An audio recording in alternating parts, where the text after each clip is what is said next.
んにちは。2月だとは思えない暖かい日です。そして天気もとてもいいので千葉ポートパークに来ました。先日の動画でご紹介した千葉港のお隣にあります。このパークの一角には千葉県立美術館もあります。自転車をパークの駐輪場に停めて歩きました。千葉ポートタワーがシンボルで、時期によってこのタワーがイルミネーションされたりするようです。今日はタワーの中には入らずにポートパークを歩きました。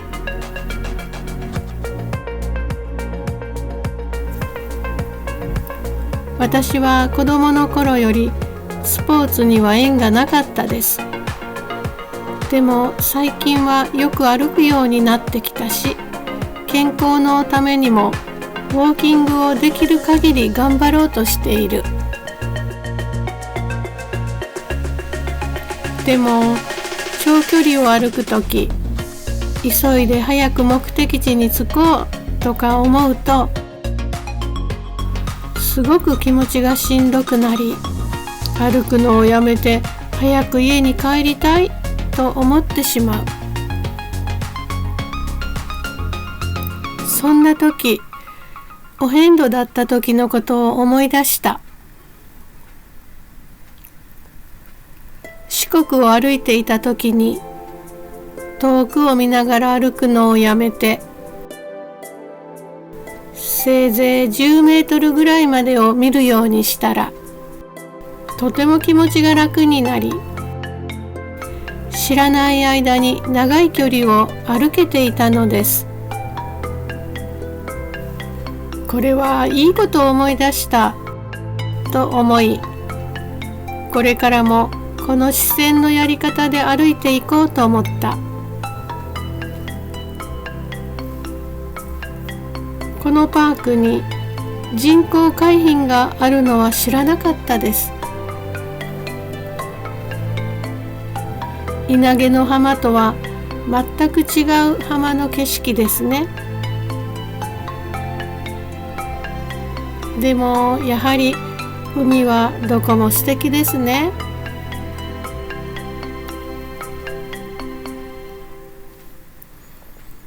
60代も後半戦に入った頃より、どうも人生への感じ方が変わってきたように思う。説明が難しいけれど、活動的な生命力が静かで落ち着いた生命力に変わっている。生き生きした生命力からだんだん引退していってるような感じかな。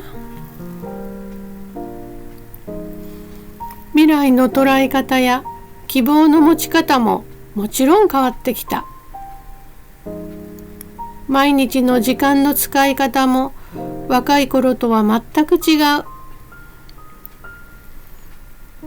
子供たちはとっくに自立しているし、彼らの日々の世話とかの心配もない。彼らの家族間の悩みや心配事も私には聞こえてくる時と聞こえてこない時がある。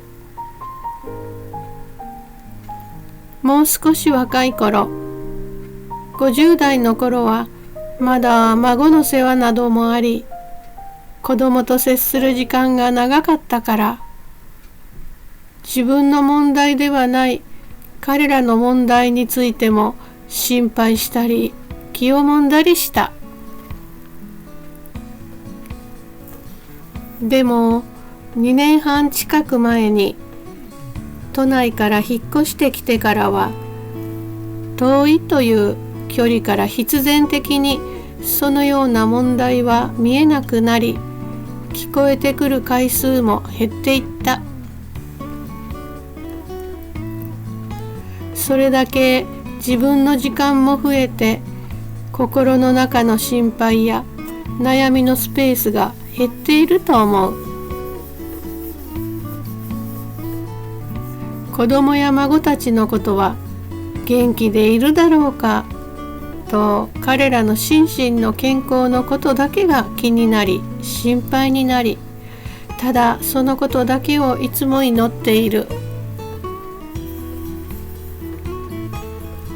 先ほど話した遠くを見ないで歩くと楽になること、これは歩く時だけではなく、これからの人生についても言えるのではないかと思った。遠い先の目標や目的を考えないで、せいぜい1週間ぐらいまでのことを考えたら楽になるのではないかなと。遠くから子どもたちの忙しく活気に満ちている日常を見て想像すると、あんな日常を過ごすことは私には心身ともにできないなと思う。自分が今の子どもたちの年齢の時には同じような忙しい日常だったけどね。こんな風に思うこと自体、やはり考え方や物事の捉え方も確かに変わってきてるなと思う。私が80代になってこの動画を見たら一体どう感じるのでしょうか。80代の自分はまだまだ想像ができません。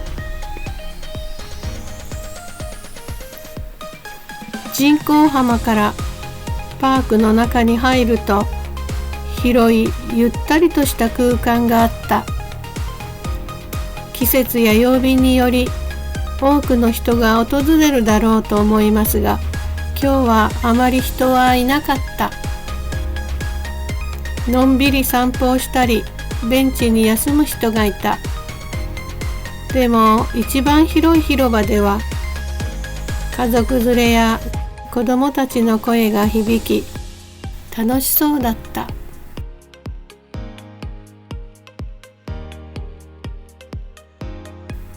ありました。私の愛車。この自転車で私の行動範囲がずいぶん広がっています。今日もご視聴ありがとうございました。